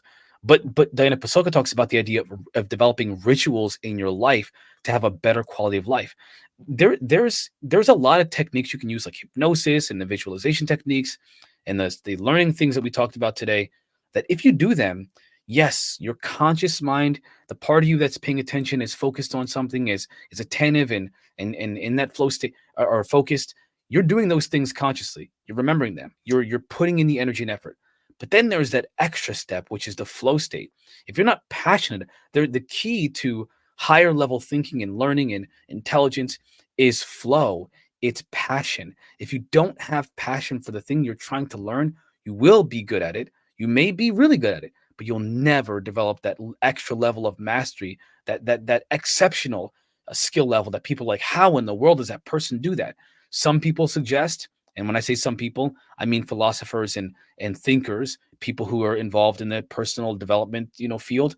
They claim that the only difference in theory, between a regular person and Einstein, aside from the obvious increase in brain function from Einstein, is passion. He just like, you ever hear somebody who's a genius about something? They're like, all I do is think and eat. And I don't even want to eat. All I want to do is this thing because I'm so passionate about it. Yeah. Eating and sleeping and everything else is a distraction from the thing that I love. If you love something, if you have passion for it, and you're giving that attention, and you're putting in the 10,000 hours, that is how you develop that exceptional mastery of a thing, not just any one of these things. And that's where the growth comes from. So let's take a guy working in a factory who's been putting a screw here, a cable here, and a clip. He's been doing that 1,500 times a day for 20 years straight. He will do it faster than you or I every single time, just because he's gotten so skilled, his movements, he could do it with his eyes closed. That doesn't mean he loves it and goes home and goes, man, I can't wait to go to work tomorrow where I can put in those 3 screws in that clip again. So there's a difference between being good at something through repetition and having it actually stimulate your mind. And to your point, that's where the passion and that incentive comes from, that conditioned mindset of, I'm doing this for this reason. I like it. I want to absorb more and absolutely everything I can. You know, people that are gardening buffs, they have 1,000 books on gardening. They've read them all and they still continue to read them all. And they're watching shows and like they're taking in everything they can. They're going to shows, magazines, social media. Their whole life becomes this thing that they love. That is where the stimulation comes from. Not something you're just doing. Mindless repetition does not accomplish that. And particularly children and athletes, this whole idea of neuroplasticity, because children are developing. So if you can develop good habits, good sort of thought processes early on, that's just going to benefit the kid. And athletes are trying to become better than their fellow human at a very specific task. So they need to condition the brain to take that original conditioning to the next level. So this whole idea of neuroplasticity, very important for kids and athletes. And here's why. I'm an occupational therapist, and I'm going to explain why it is so important for you and your kids to be doing really hard things and what it has to do with this area of your brain. So this part of your brain is called the anterior cingulate cortex. So basically, the more you do hard things, especially things you don't want to do that will benefit you, the bigger it grows. Research says that it's larger in athletes, like people who are always practicing and constantly showing up when they don't want to. People who say that they have overcome big challenges. And research also says that if you don't consistently push yourself to do hard things, that this part of your brain shrinks. And this is just so crazy because it shows how you can literally change your brain, neuroplasticity, just by changing your habits or changing what you're doing in your daily life. This is why it's so important to challenge yourself and challenge your kids to do hard things to try to achieve, because it's actually affecting your brain and making you healthier. Andrew Huberman and David Goggins did a video about this area of the brain, and it was super cool to hear. And also, if you Google this, a ton of stuff comes up about it. This is your sign to do something hard and achieve your goals in the New Year's, because your health relies on it. Real quick, I forgot to say earlier when we were watching that video about, focusing on the positive, that guy was Mo Goddad. I don't know if I mentioned it or not, but I love his content. I've been watching him since I got involved in this because he talked about AI. By the way, he used to work with Google, so he's a really, he's a very important figure in the tech field. But he also talks about personal development, and she mentioned Gabor Mate. By the way, just want to throw that out there. Yes. But anyway, more from Mo Goddad here on The Brain Can Change, just reinforcing the same. The brain is basically designed to be customized in the early part of life and then to implement those algorithms and that circuitry for the rest of its life. And so the brain can change in adulthood, and it can change provided that there's an emphasis on some perceptual event. So in other words, if you want to change your brain as an adult, let's say you want to be less anxious, you want to learn a new language. The key thing is to bring focus to some particular perception of something that's happening during the learning process. And the reason for that is that there's a neurochemical system involving acetylcholine. And it comes from these two little nuclei down in the base of the brain called nucleus basalis. All day long, you're doing things in a reflexive way. But when you do something and you think about it very intensely, acetylcholine is released from basalis at the precise neurons that were involved in that behavior, and it marks those for change during sleep or during deep rest later. Because most people don't realize this, but neuroplasticity is triggered by intense focus, but neuroplasticity occurs during deep sleep and rest. Sorry, that's Andrew Huberman, I believe. Yeah, my bad. That was the Persian guy talking about the tea, the lighting's perfect. Right. Yes. Yeah, so the Indian guy is Mogaudat. That was Andrew Huberman. And that's so funny because I literally just said that earlier about how your brain actually those connections they're really developed whenever you sleep. Now obviously he had the science behind that much better than I did because he's what is he, a psychologist or whatever? What is he again? I'm sorry. He's a neuroscientist. And by the way, his content is also awesome. He's got tons of content on all kinds of different stuff out there. If you want to get into deeper into this topic, hey, it's there. But yeah, there's so much. Oh my gosh, I have more to say, by the way. I don't know if you have anything else to show. I don't want to. I got two more things. So I got a couple I'll wait. Go ahead. Avoid these things to protect your brain. And then something I found to be motivational and inspirational, which is our whole purpose here. You notice there's no commercials on our show. We're not saying buy our mugs, buy our shirt. There's no merch. There's no money in this. This is because we're passionate. At the end of our days, at least we can say, hey, we made noise about topics nobody was making noise about. We gave people some tips and pointers that was not readily available elsewhere. We shared our passion for science and all these things to improve your life. We shared it with people. That's the whole reason we do this show. So we appreciate all your positive feedback everybody's been giving us. It's been great. Show's only 4 months old. We already have a sponsor and we're on 5 platforms and all the rest. So we do also have a cool new website. So if anybody wants to check out our website, it's quantumladderpodcast.com. Appreciate awesome. You. You can contact us if you've got any show suggestions, guest suggestions. If you'd like to appear on the show, you're a scientist, you're, Bob Lazar. That's where. So Bob, if you're listening, go to our website and click contact us, Bob Lazar. We'll never get Bob Lazar on the show. But yeah, leave us a comment. We do love reading them. We respond to everybody's comment. Give us a thumbs up if you like today's show. So let me get to our last couple clips here before we say goodnight to our friends. These are things you should avoid to protect your brain. Regardless of your age, avoid these things. Here are 3 things that I avoid as a neuroscientist in order to protect my brain.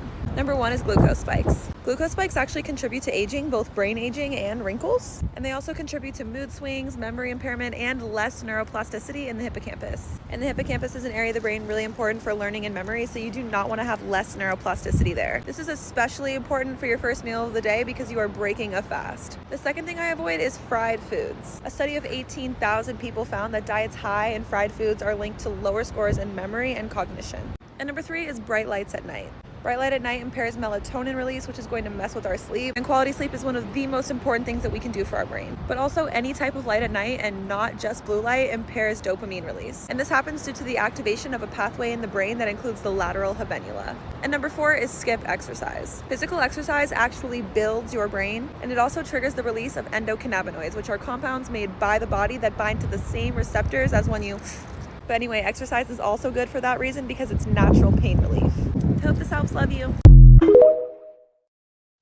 So exercise is the same as smoking a joint, folks. You heard it from a neuroscientist. You want to get that cannabinoid receptor rocking. That's how you do it. Go on a nice long run. Tell that to Snoop Dogg.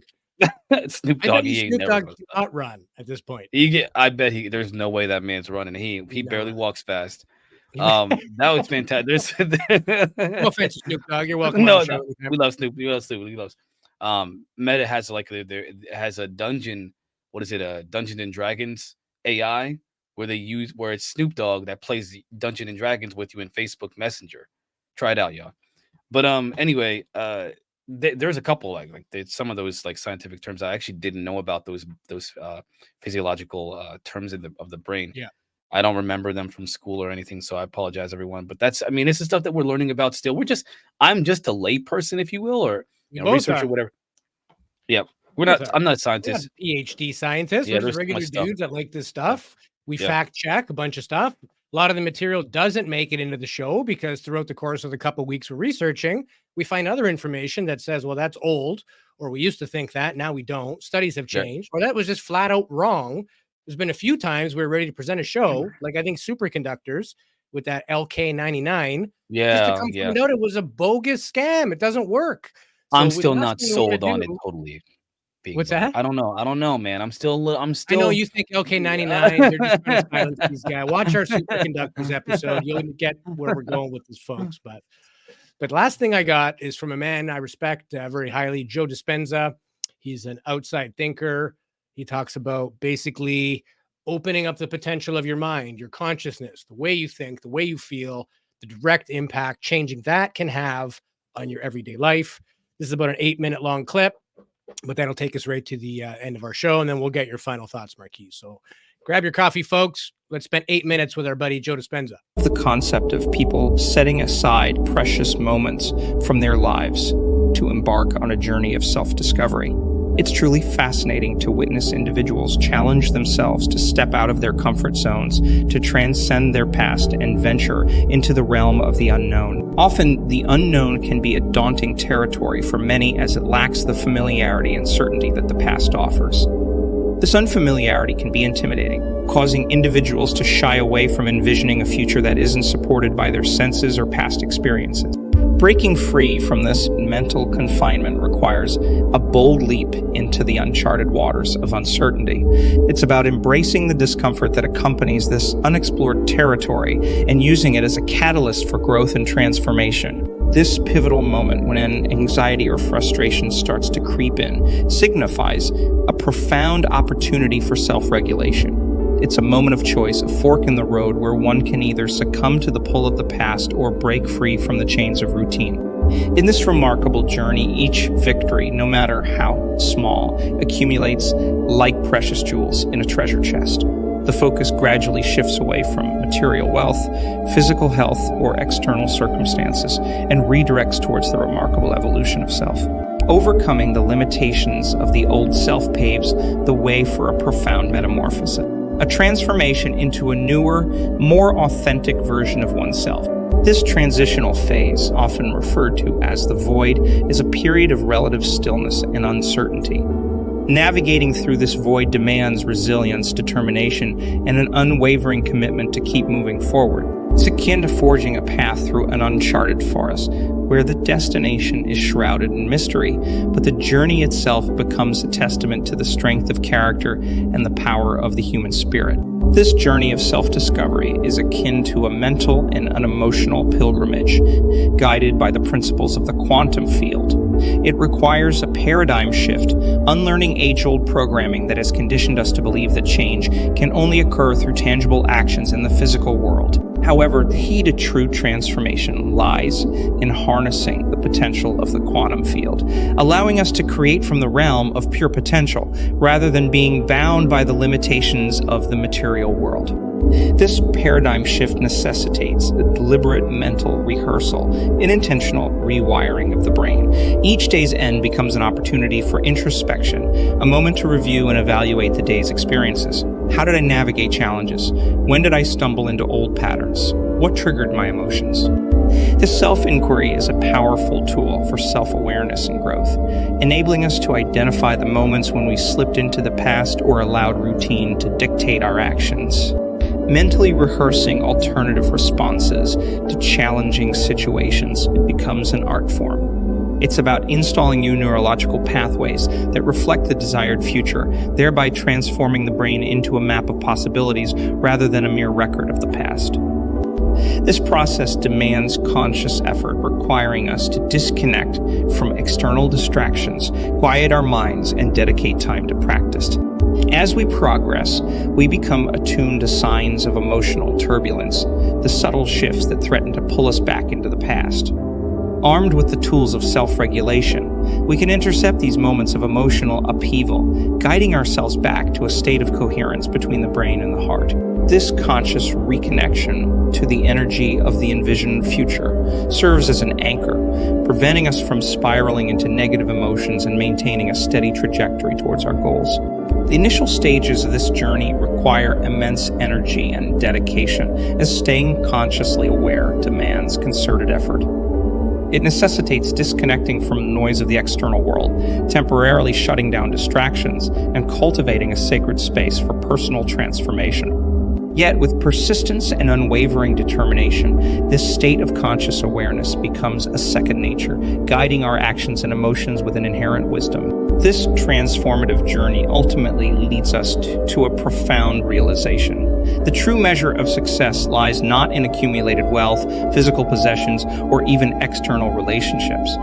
Instead, it's about the profound shift that occurs within us. It's about shedding the layers of our former selves, emerging as beings of authenticity, resilience, and unwavering self-love.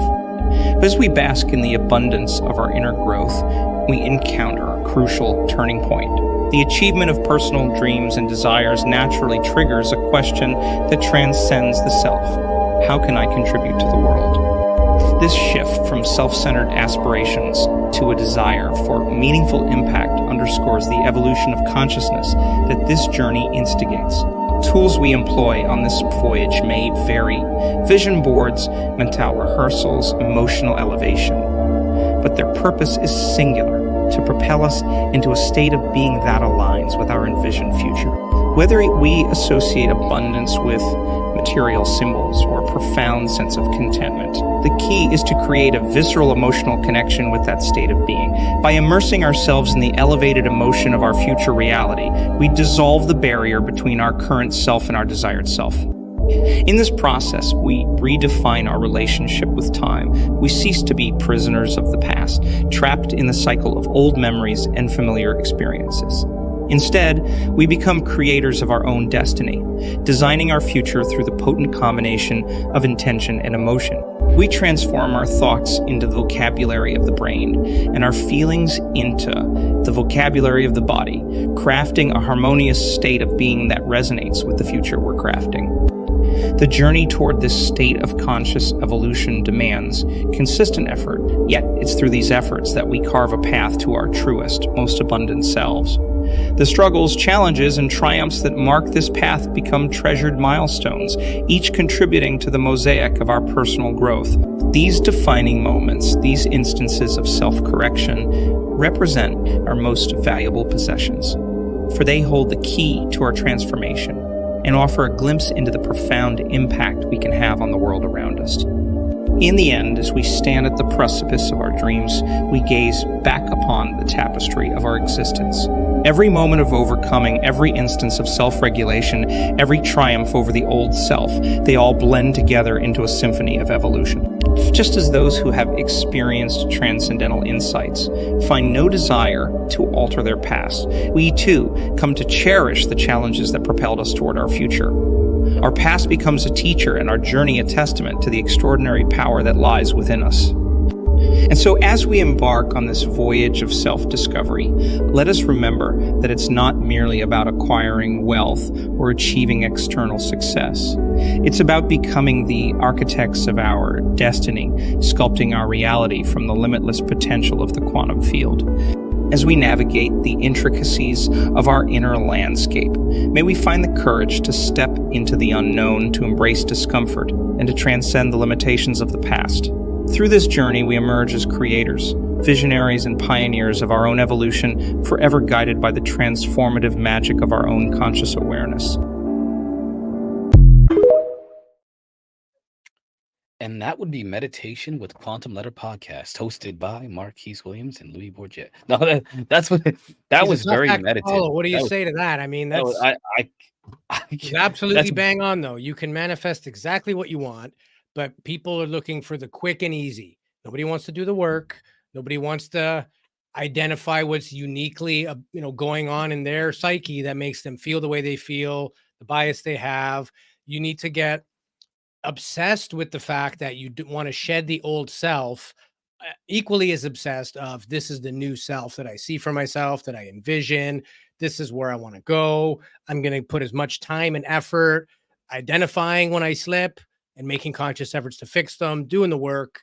This is not a fast fix, but it is a fix nonetheless. When you look at people like the Dalai Lama or Deepak Chopra, or people that just have a very calm aura about them, it's because they understand that. And people that have had transcendental either meditation or near-death experiences, which we're going to be covering in a few episodes coming up. That's a little teaser. Get ready for that. But people that have gone through that, they come back with an overwhelming feeling of everything is good.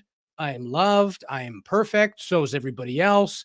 To hell with materialism. We need to help people. And how do we do that? And that's an overwhelming similar thing that all people who have had near-death experiences or in surgeries and then have memories of seeing, like, floating above their own body and seeing the doctors do that. Whatever type of experience it was, even if it was just a lucid dream, a very strong meditation session, some info that you got from somewhere, some download, the overwhelming feeling is we need to help. We need to be good to each other. It's all love. It's all good. It's the sort of the dissolving of materialism and all that stuff that we've been programmed and trained that this is important.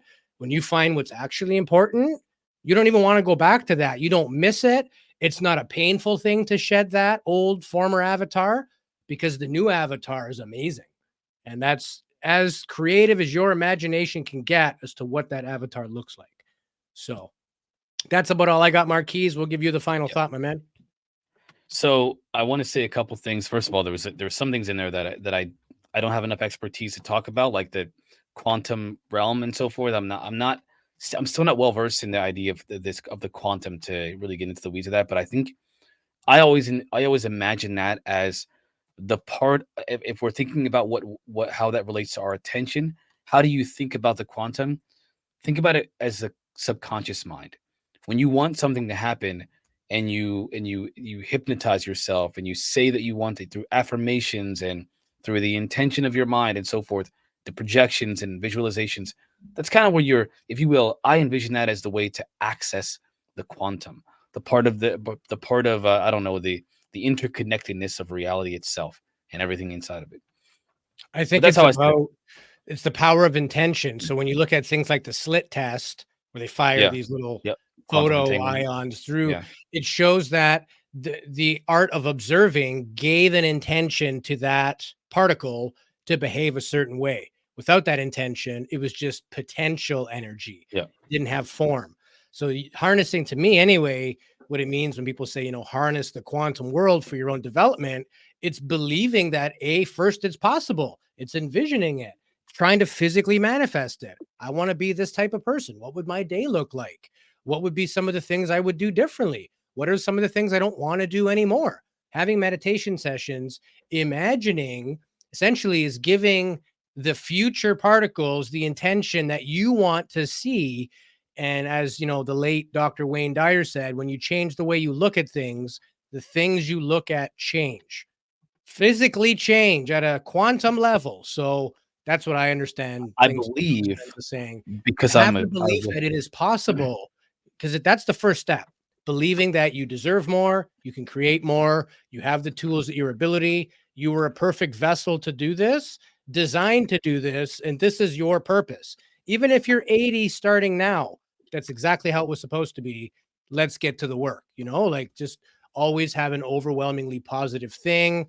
There is no good or bad when it comes to this. It's just a matter of when you want to pay more attention. And when you get to the point that you don't like the status quo, you will just naturally do that. You will be looking for things. Some people turn to alcohol and drugs. Other people turn to meditation and ways of working on their brain.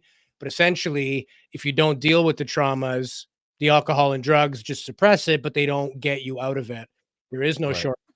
Deal with what it is. And I recommend everybody get some type of a counselor, therapy, somebody who can give you unbiased opinions, maybe give you a different way of looking at it, somebody who won't offend you like your spouse would, or your sibling, your parents.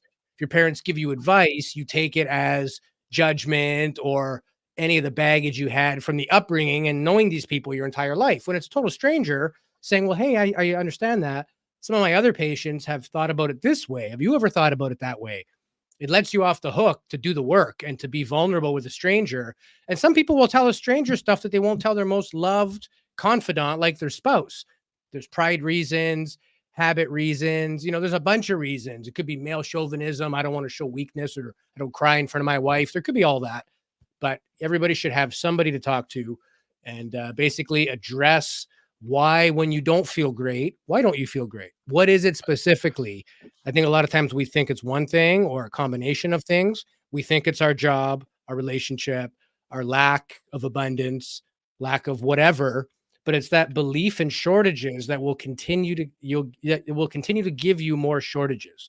If you believe that you have everything you need to do whatever you need, you'll start to see that play out in your life.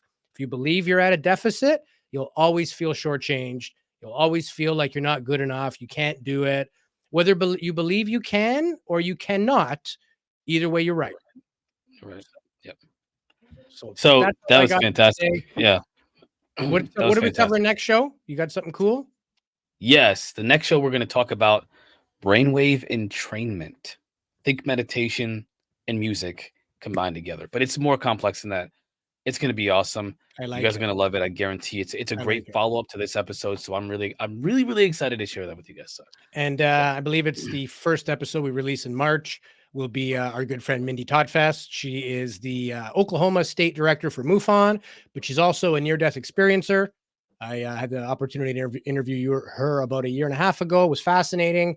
The show was mainly about aliens and UFOs, so it was all the MUFON talk. But in that episode, she discussed that she had a near-death experience. This is what happened, and this is how it changed her life. And subsequently, she's written a book about it.